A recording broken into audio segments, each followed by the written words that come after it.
Lá nos Estados Unidos já faz um tempo que começou um movimento muito forte que utiliza a seguinte frase, que é Exercise is medicine, que traduzindo para o nosso português seria exercício é remédio. Muitos estudos apontaram que o exercício físico pode ajudar em muitas doenças, seja para prevenção, seja tratamento. Só que como tudo que envolve aí medicina e tratamento, né, por exemplo, um remédio, né, o exercício é um remédio, da mesma forma que, por exemplo, se você vai tomar uma determinada substância, você tem o mínimo que você precisa tomar para aquilo lá fazer efeito, e você também tem o máximo que você pode tomar, porque senão aquilo lá pode ser tóxico.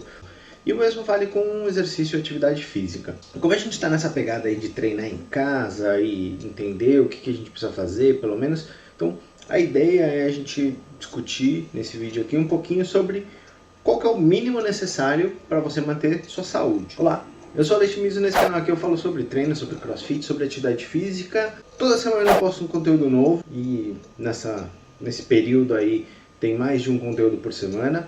Então, se você nunca me viu aí, se você quiser acompanhar o conteúdo, gostar do conteúdo, assina aí o canal, clica no sininho das notificações, assim quando esse vídeo sair, como a gente está nessa fase aí de quarentena, de ficar em casa, então eu estou postando vídeos assim que eu vejo um tema interessante, eu gravo, edito e já coloco no ar, ou alguma notícia que eu acho relevante aí, eu também estou fazendo a mesma coisa, então não tem um cronograma muito definido. Então para isso, deixa o sininho ativado aí das notificações aí, assim você não perde esse conteúdo, certo? Bom, então vamos aí ao tema do nosso vídeo de hoje, para ajudar a estar aí na tela de vocês, né? Se vocês olharem aqui, ó, este site é da World Health Organization, que é a que a gente conhece como OMS, né, Organização Mundial da Saúde. E nesse site aqui, tem muita gente falando da OMS agora, mas ela sempre existiu e ela tem alguns parâmetros aí para a gente pensar em exercício físico e saúde, né?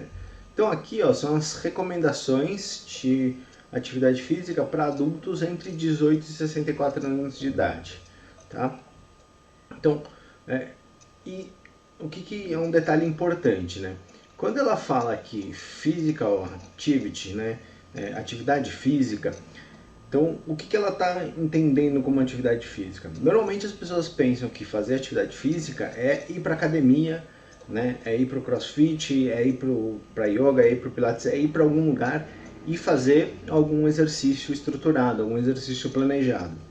Mas a OMS ela está categorizando a atividade física como tempo que você está ativo. Então, por exemplo, aqui ó, ela dá o exemplo de caminhando, dançando, fazendo jardinagem, fazendo uma trilha, nadando, ou caminhando como transporte, pedalando, ou até, dependendo da sua ocupação, do teu trabalho, a gente consegue contabilizar isso como atividade física.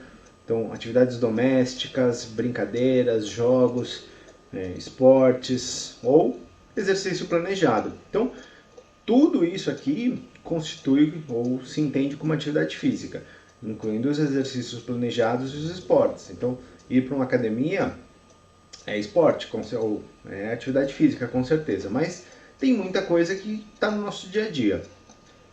Um ponto importante, bem que dependendo agora, né, na atual situação, sair para caminhar, sair para pedalar, né, esse tipo de coisa, talvez não esteja muito disponível, não seja muito fácil de fazer agora, nesse período.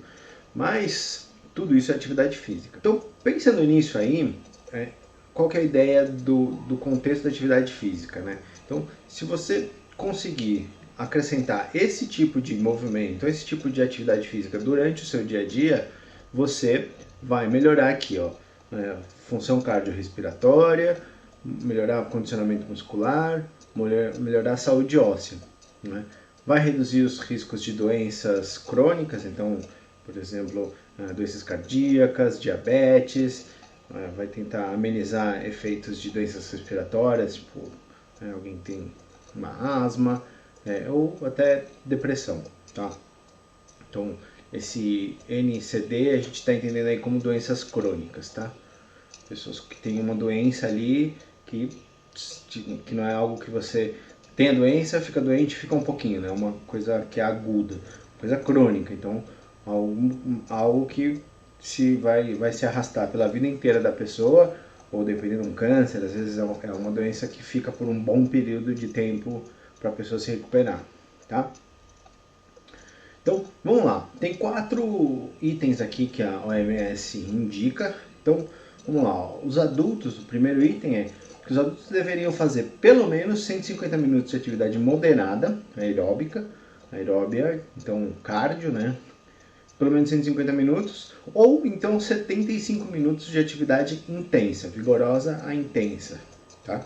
Pensando em atividade aeróbia, tá? Então, algo que normalmente está pensando mais no trabalho, né, de cardiorrespiratório ali, de sistema envolvendo o coração, né, do que treinamento de força, tá? A gente chega no treinamento de força lá, ele é o último. Se você acumular durante a semana ali 150 minutos de atividade moderada ou 75 de atividade intensa, você já consegue colher esses benefícios que estão aqui em cima, de melhorar o aparelho cardiorrespiratório, melhorar massa muscular, melhorar densidade óssea.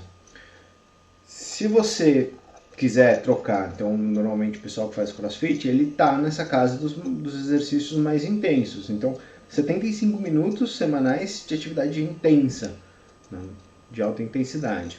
Então, se a gente for dividir isso durante a semana, e você deve fazer isso, a ideia é essa mesmo, é você dividir, então, por exemplo, de segunda a sexta, você fazer 30 minutos de um trabalho aeróbio moderado, ou 15 minutos todo dia de um trabalho intenso.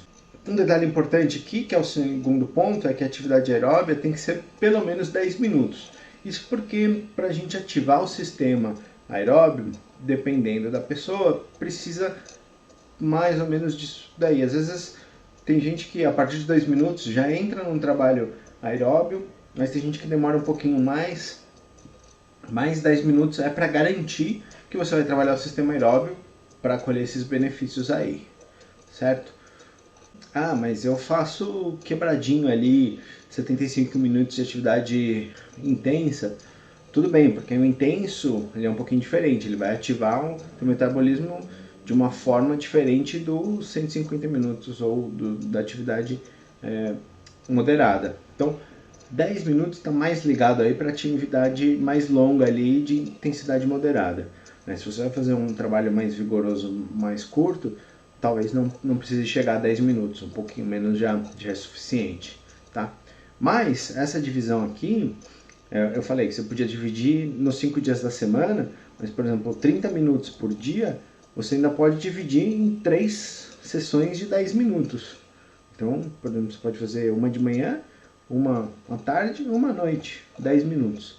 Então, é para te mostrar a ideia que assim, é muito pouco e é muito simples, dá para fazer. Se a gente descer aqui para o nosso terceiro ponto aqui, que é, se você quer benefícios adicionais de saúde, então você quer melhorar mais ainda do que só cuidar disso aqui, aí você tem que dobrar o tempo. Então são 300 minutos de atividade física moderada por semana e 150 minutos de atividade intensa na semana.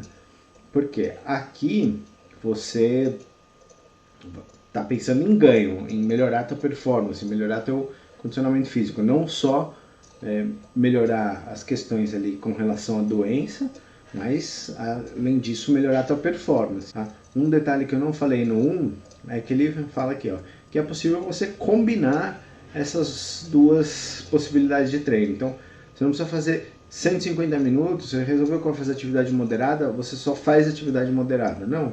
De repente você pode fazer 75 minutos de atividade moderada e fazer uns 37 a 38 minutos de atividade vigorosa. Então dá para você combinar os dois. Então dá para você ter ao invés de 30 minutos todo dia de trabalho moderado, você faz 15 e depois faz 7 minutos, 8 minutos de um trabalho de alta intensidade, por exemplo.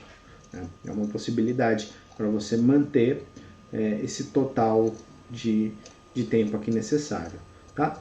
E aí, último ponto, o quarto ponto, é para pensando em melhorar a força muscular. E aí a ideia é que você faça pelo menos 2 vezes ou mais na semana, então pelo menos 2 ou mais, trabalhando sempre grandes grupos musculares. Grandes grupos são tipo perna, tipo costas, tipo peitoral, então supino, pull-up, né, barra ou agachamentos, deadlifts.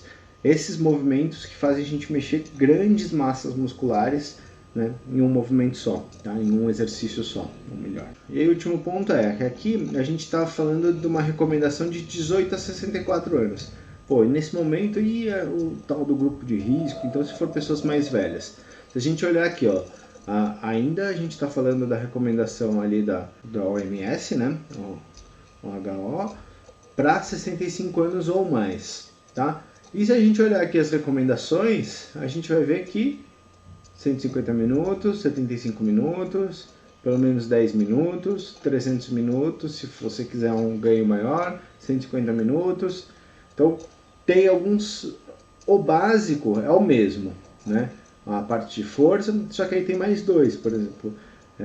Os adultos mais velhos, com pouca mobilidade, então talvez tenha que ter um trabalho ali pensando em equilíbrio e prevenção de queda de 3 ou mais vezes na semana, né? Queda é um fator aí de risco para adultos mais velhos, né? Para o pessoal da melhor idade aí. Se desequilibra e cai, às vezes cai e aí qualquer quedinha já é uma fratura, porque a densidade óssea já está alterada. E no 6 aqui também que quando não for possível fazer todas a recomendação de atividade física por condições de saúde, por algum problema de saúde que tiver, ele tem que tentar ser o mais ativo que ele conseguir ser. A ideia é que isso aqui tudo ajuda a melhorar a saúde. Então não tem muita diferença se a pessoa for mais velha, tá? O lance principal aí é esse. Então a gente precisa fazer atividade física.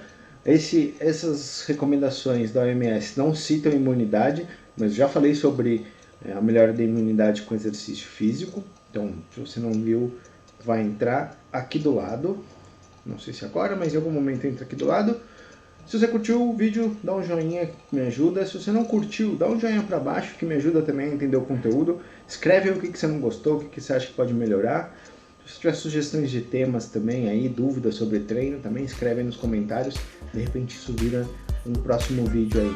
Ou eu te respondo via texto mesmo, certo? Então eu vou ficar por aqui. Até o próximo vídeo e fique em casa, né?